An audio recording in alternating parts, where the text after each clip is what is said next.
In today's video, I'm going to teach you how to move a card to another board in Trello. This tutorial will guide you through the steps to seamlessly transfer a card from one board to another, making your Trello workspace more organized and efficient.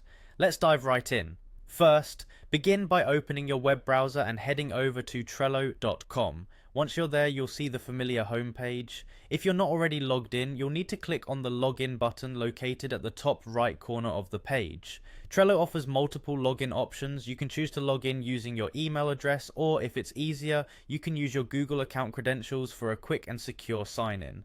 Once logged in, you'll be directed to your Trello dashboard. Here you'll want to navigate to the Boards section. This is where you'll find all your currently active boards. In the Your Workspaces section, locate and select the board that contains the card you want to move.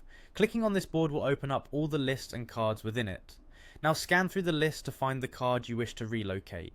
Once you've found the card, simply click on it to open the card details. At this point, you're ready to initiate the move. Look for and click the Move option, which is usually found in the card's menu options or actions. Upon selecting Move, a dialog box will appear. This is where you'll configure the destination for your card.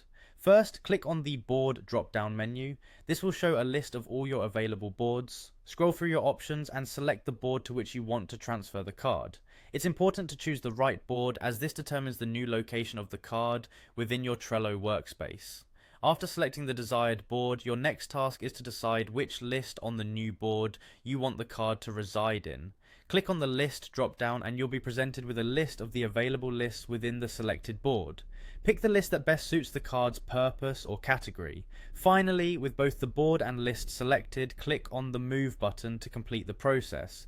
Your card should now successfully appear on the selected board in the list you specified, and there you have it, an easy step-by-step guide to moving a card from one Trello board to another. With these instructions, you can ensure that your tasks and projects remain organized no matter how many boards you're managing. Thank you for watching and happy organizing.